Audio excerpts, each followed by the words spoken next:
네, 디모데 전후서 강해 이제 오늘 13번째 디모데 전서 강해는 오늘이 마지막 시간이 되겠습니다.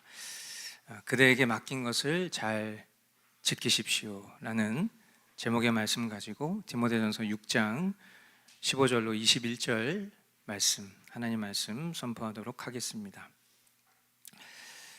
먼저 15절과 16절 말씀입니다. 정한 때가 오면 하나님께서 주님의 나타나심을 보여주실 것입니다. 하나님은 찬양받으실 분이시요 오직 한 분이신 통치자이시요 만왕의 왕이시요 만주의 주이십니다. 오직 그분만이 죽지 않으시고 사람이 가까이 할 수 없는 빛 속에 계시고 사람으로서는 본 일도 없고 또 볼 수도 없는 분이십니다. 그분에게 존귀와 영원한 주권이 있기를 빕니다. 아멘. 인류의 시간표에서 마지막 대사건은 바로 예수님의 재림, 다시 오심입니다. 성경에서는 이 예수님의 재림을 그의 오심, 다시 오심, 나타나심 등으로 표현했습니다. 이 예수님의 재림의 때는 성부 하나님께서 정하신 때이고 우리 이전 시대, 우리 신앙의 선조들 입장에서는 그때를 경험하지 못하였지만 저와 여러분은 그 선조들보다도 그 예수님 다시 오실 때에 보다 가까이 살고 있는 것은 분명한 사실이며 또 우리는 그때를 기다리며 소망 중에 신앙생활 해야 합니다. 그것이 참된 그리스도인의 태도. 그래서 우리가 이것을 종말론적 세계관 그렇게 부릅니다. 예수님께서 재림하실 때 인류의 역사는 종결됩니다. 그때는 죽은 자들의 부활이 있고 의인들과 악인들에 대한 심판이 있습니다. 의인들은 자신의 삶 가운데 행한 그 행실에 따른 심판을 받는 것이 아니라 의인이라 여김받은 택자들을 위해서 대속하신 예수 그리스도의 그 은혜로 상을 받으며 죄인들은 자신의 행실에 따른 죄책으로 영벌에 처하게 됩니다. 그러므로 성경은 이것을 우리에게 나타날 영광이다, 로마서 8장 18절에 그렇게 표현하고 있습니다. 하나님이 택하신 택자들이나 또 택함받지 못한 유기된 자들 그 모두도 그 안에 그 각자에게 벌과 상을 받을 기준이 있는 것이 아니라 우리 모두는 다 죽음받은 그런 죄책을 소유할 수밖에 없는 죄인이지만 하나님께서 하나님의 그 거룩하신 뜻 안에 택하신 하나님의 자녀들에게 이와 같은 영광의 면류관을 주신다라는 것이 바로 우리에게 나타날 영광이다. 이런 말로 형언할 수 없는 은혜가 우리 가운데 선포되고 있는 것이죠. 그러므로 사도 바울은 이런 예수님의 재림을 소망하며 살아가는 신자들, 은혜로 구원받은 신자들이 돌려야 할 하나님을 향한 그 영광에 대하여 오늘 이 본문을 통해서 이렇게 표현하고 있는 것입니다. 하나님은 찬양받으실 분이시요 오직 한 분이신 통치자시요 만왕의 왕이시요 만주의 주이십니다. 할렐루야. 저와 여러분들의 신앙의 고백, 또 우리가 마땅히 올려드려야 될 찬양의 고백, 그것이 바로 이와 같기를 소망합니다. 영광 받으실 하나님은 영원불멸하시며 또 완전 무결하시며 모든 존귀와 찬양 받으시기에 합당하신 주권자이십니다. 앞선 15, 16절 말씀은 이전 말씀에 우리 주 예수 그리스도께서 나타나실 때까지 흠도 없고 책망받을 것도 없는 사람이 되십시오라는 명령에 더해져서 종말론적 세계관과 또 영광 받으실 그 하나님께 대한 성도의 자세에 대한 일종의 어떤 첨언적인 그런 부분이었다면 이제 이어지는 17절부터는 다시 앞서 다뤘던 우리 지난주 말씀을 통해서 나누었던 믿음의 선한 싸움에 대한 이어지는 권면을 담고 있습니다. 17절로 18절 말씀입니다. 그대는 이 세상의 부자들에게 명령하여 교만해지도 말고 덧없는 재물에 소망을 두지도 말고 오직 우리에게 모든 것을 풍성히 주셔서 즐기게 하시는 하나님께 소망을 두라고 하십시오. 또 선을 행하고 좋은 일을 많이 하고 아낌없이 베풀고 즐겨 나누어 주라고 하십시오. 아멘. 믿음의 선한 싸움에 대해서 특별히 이 사도 바울은 디모데에게 부자들에게 명해야 될 교훈을 말하고 있습니다. 먼저는 교만해지지 말라 이렇게 말합니다. 교만해지지 말라. 이 교만을 이야기하면서 무엇을 이야기하냐면 재물에 대해서 이야기를 합니다. 사람은 재물이 쌓이면 교만해지기 쉽습니다. 물론 부유함 속에서도 하나님의 절대 주권을 붙잡고 겸손할 수 있습니다. 또 반대로 가난해도 불평과 원망에 하나님을 대적하는 교만이 있을 수 있습니다. 분명한 것은 인간은 전적으로 부패하고 또 죄 친화적이기 때문에 부유함은 사람을 교만하게 할 위험성이 큰 것은 사실입니다.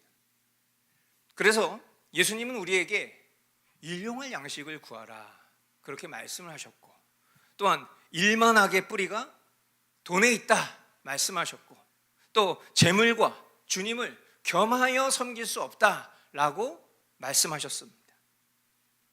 하지만 우리가 그렇다고 해서 부자는 나쁜 거다, 부자는 구원받지 못할 것처럼 생각하는 것, 그것은 왜곡되고 바르지 못한 신앙관입니다. 부자인 성도라면 바른 성경적 가치관으로 다음의 태도와 행동 양식을 붙들면 되는 거죠. 어떤 태도를 이어서 말하고 있습니까? 재물의 덧없음을 기억하고 우리에게 필요한 것을 알맞게 주시는 하나님께 소망을 두라라는 그 태도를 붙잡으면 되는 것입니다. 내가 가진 물질이 영원할 것이다 그렇게 믿는 사람은 당연히 없겠죠. 그러나 결정적인 순간에 우리가 살아가는 삶의 어떤 선택의 기로에 우리는 결국 돈의 향방에 마음을 쓰게 되는 것이 사실입니다. 장사를 하는 사람은 한 푼이라도 돈을 더 벌려고 주일까지 어겨가면서 장사를 하려고 하고, 몸이 아프고 급한 사정이 생기면 교회는 나올 수 없는데 그 다음날 출근은 하고 등교는 합니다. 결국 그 내면에 돈이 되는 일, 또 돈이 될 가치가 있는 일에 내 선택과 결정이 그렇게 발휘가 되는 것입니다. 여러분, 신앙이 무엇입니까? 하나님이 주인이시고 나는 그분의 종이요 자녀된 백성이다라는 것을 인정하는 것 아닙니까? 그런데 정작 내가 주인이 되어서 재물을 취하려 하고 내게 알맞게 주시는 그 주인의 뜻보다는 내가 주인의 뜻을 어기고 내가 판단하고 내가 결정하고 그렇게 세상에 소망을 두는 것입니다. 그리고 입술로는 주님 주님이라고 말하고 스스로를 신앙인으로 생각하지만 실제된 삶으로 드러내는 그 모습은 결코 하나님이 주인된 삶을 살고 있지 못함을 입증하며 살고 있는 것입니다. 가난한 사람도 부자인 사람도 우린 물질에 연약하고 죄에 친화적이다라는 것을 잊으면 안 됩니다. 교만해지지 않아야 합니다. 재물에 덧없음을 기억해야 합니다. 우리에게 필요한 것을 알맞게 합당하게 적당히 주시는 그 하나님께 소망을 두어야 합니다. 이런 태도는 결국 다음 행동 양식을 실천해야 하는 것이죠. 뭐라고 말씀했습니까? 선을 행하고 좋은 일을 많이 하고 아낌없이 베풀고 즐겨 나누어 주라.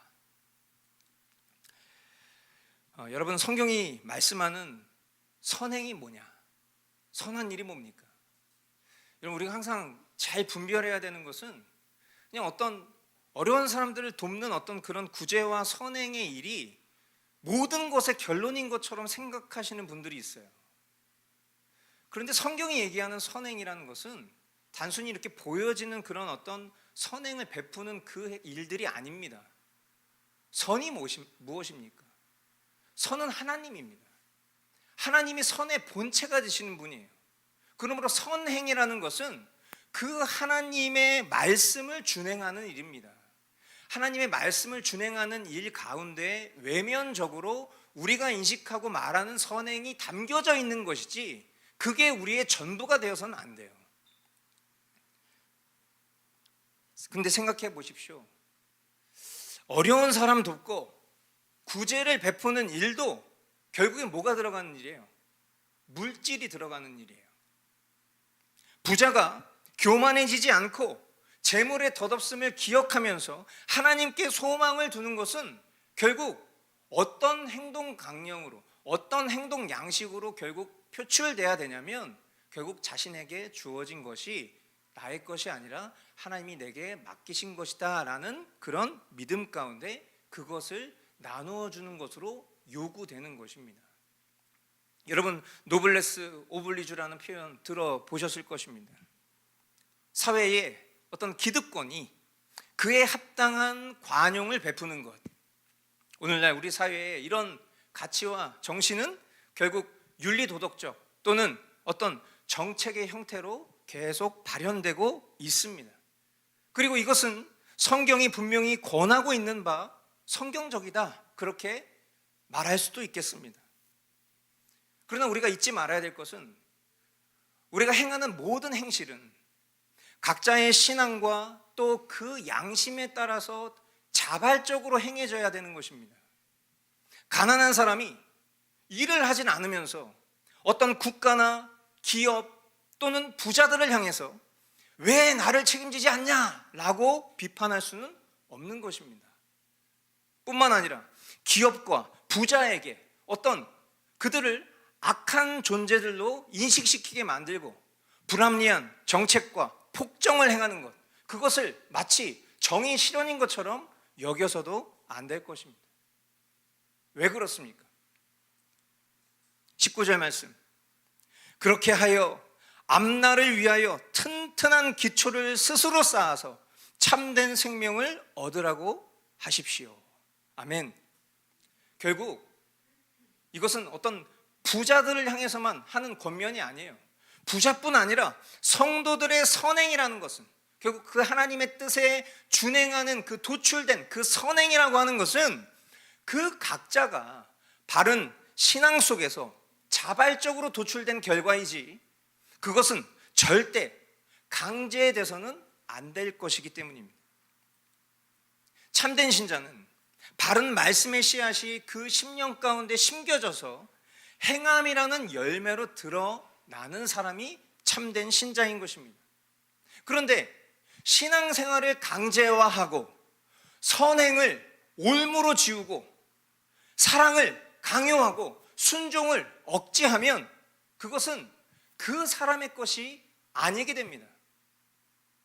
하나님께서 자신의 형상으로 지은 인간에게 대적당하고 외면당하기까지 그것을 용납하신 이유가 무엇 때문이었습니까? 바로 자유의지 때문이었어요. 그 자유의지는 하나님께서 하나님을 사랑하고 하나님을 영화롭게 하기 위해 허락해 주신 의지였지만 그러나 그 의지가 타락하여서 인간이 그것을 악용하여서 결국 그 의지로 자신을 창조한 하나님을 대적하고 거역한 것 아닙니까?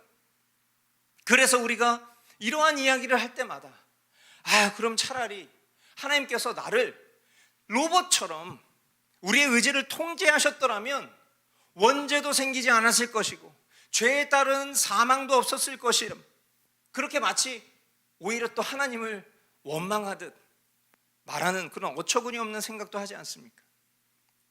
이런 이치는 결국 저와 여러분들이 살아가는 삶의 모든 영역에 다 연결되는 거예요. 참된 신앙의 기초라는 것은 우리 삶에 자발적이고 능동적인 실천을 낳습니다.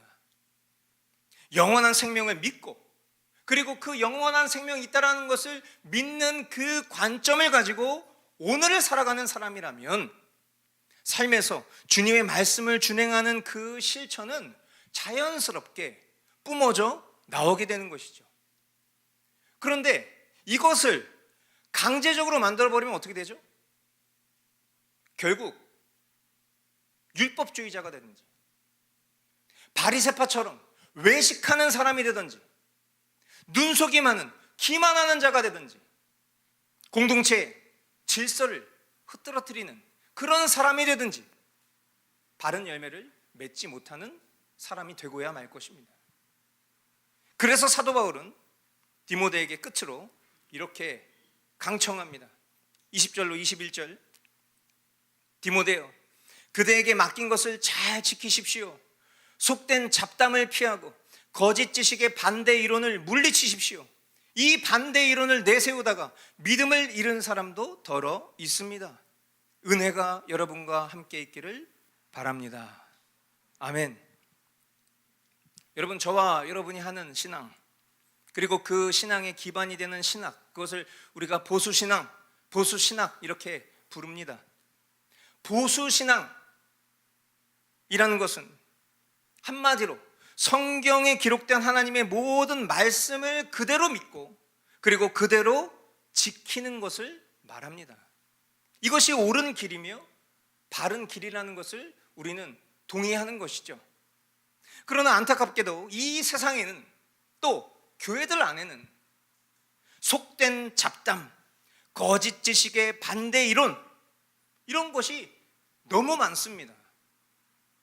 막연하게 어떤 이단이나 사이비만 말하는 게 아니에요.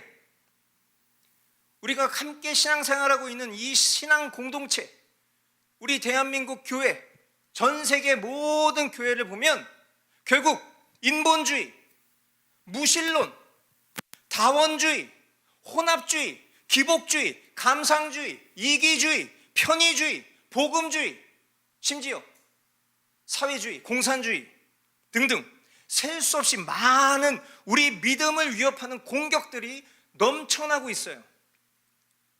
이 모든 주의들, 무슨 주의 이런 주의들은 우리 삶에, 우리 신앙을 직접적으로 위협하고 있는데, 믿음의 선한 싸움을 싸워야 하는 저와 여러분들은 너무나도 태평하고 너무나도 막연합니다.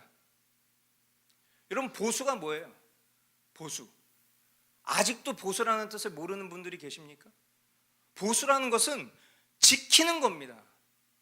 지키는 사람을 뭐라고 말해요? 성경에서 파수꾼이라고 말하죠. 근데 파수꾼이 뭐 하고 있는 거예요? 잠들어 있는 셈이에요. 잠들어서 본인이 경계해야 될 그런 적들이 달려오고 있는데, 그 적들을 향해서 나는 그런 거 관심 없고 저는 복음만 관심 있어요, 이렇게 얘기하고 있는 격이에요. 그러니까 복음이 뭐냐는 거예요 도대체. 그 복음의 실제가 뭐냐는 거예요. 그냥 내가 내 마음의 기분과 느낌이 편안하면 그게 복음적인 겁니까? 이 복음을 위협하는 수많은 이념들이, 수많은 주의들이 우리를 공격하고 있는데, 그 파수꾼이 어불성설과 같은 말과 생각을 갖고 살아가고 있다는 거예요. 오늘 주님은 우리에게 우리가 진정 피하고 물리치고 붙잡고 지켜야 될 것들에 대해서 우리의 의지를 어떻게 발휘해야 되는지에 대해서 간단하게 가르쳐 주셨습니다. 단순히 이것은 부자들을 향한 권면인 줄 알았는데, 부자들을 향한 권면만이 아니라 결국 우리가 싸워야 될 믿음의 분투를 일깨워 주고 계신 것이죠. 사랑하는 성도 여러분, 우리가 살아가는 지금 이때를 우리가 마지막 때다라고 말할 수 있습니다.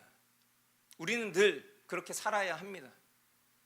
언제 주님이 오실지 우리는 명확하게 알 수 없지만, 그러나 우리는 하나님의 자녀들이기 때문에 우리는 그 때와 시를 알 수는 없어도 그 때가 가까이 오고 있구나라는 것들을 분명히 알 수 있습니다. 어떤 사람은요, 깨어있는 사람. 그러면 우리 주님이 다시 오실 때가 가까이 왔다라고 한다면 성경이 이야기하는 그때에 어떠한 일들이 벌어질지에 대해서도 당연히 우리는 알고 있죠. 어떤 일이 벌어지고 있습니까? 어떤 일이 벌어진다고 했습니까? 우리가 예수님 이름 때문에 모든 민족에게로부터 미움을 받을 그때가 점점 다가오고 있어요. 그러면 그때는 어떤 모습으로 우리에게 실제로 드러나겠습니까? 여러분, 이런 것은 결코 막연한 일이 되어서는 안 돼요. 그러나 지금은 우리 대한민국뿐만 아니라 전 세계가 이 전체주의화되는 이런 수많은 위협 가운데 놓여져 있다는 것을 깨어있는 사람들은 다 알고 있습니다. 누군가는 흔들어 깨워서 이 얘기를 하고 있습니다. 그런데 평안을 깨지 말라고 합니다. 복음만 이야기하라고 합니다. 복음이 뭐냐는 거예요. 주님 뭐라고 말씀하시죠? 우리에게 맡겨주신 것을 온전히 보수하라, 지키라라는 명령을 하고 계시잖아요. 그것을 경영하고 그것을 지켜야 되는데 허사로 잠들어서 앵무새처럼 남이 떠먹여준 말만 하고 있다면 여러분, 우리가 믿음의 선한 싸움을 과연 진정하고 있는 것 맞습니까? 예수님의 재림은 멀고도 그러나 가까운 소망입니다. 이 소망은 우리가 믿음의 선한 싸움과 또 선행의 실천, 복음의 순수성을 지킬 확고한 동기가 될 것입니다. 하나님께서 우리 각자에게 복음의 진리와 은혜의 신앙을 맡겨주셨습니다. 이 시대의 수많은 혼합주의, 감상주의, 인본주의, 개인주의가 복음을 흐리고 있을 때에 우리는 우리에게 허락하신 은혜의 방편, 말씀과 기도와 성례를 통해서 맡긴 것을 굳게 지키는 신자와 교회로 살아가야 된다. 여러분, 이거 모르시지 않지 않습니까? 이런 상황 가운데에도 과거나 지금이나 또 앞으로도 사람들은 온통 부자 되기에 열망하겠죠.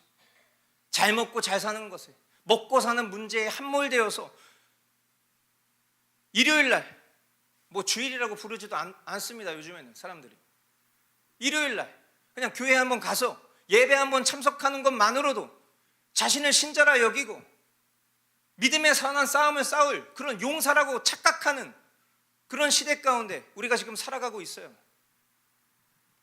그러면서 일주일 내내 돈 하면서 살아갑니다. 내게 허락하신 것에 자족하고 감사해야 되는데 온통 다 빚내고 온통 다 투기에 빠져 있고 그렇게 살아가고 있어요. 누가? 세상에 속한 사람들을 이야기하는 것이 아닙니다. 예배당 안에 있는 사람들을 말하는 것이죠. 알곡과 가라지는 늘 항상 함께 있는 법입니다. 자발적으로 사랑을 나누고 복음의 열매를 이웃과 나눠야 되는 그런 사명을 가지고 있는 우리가 그저 나의 삶에 함몰되어서 내가 주인된 그 삶에 함몰되어서 내게 맡기신 것을 보수하지도 못하고 살아가고 있다면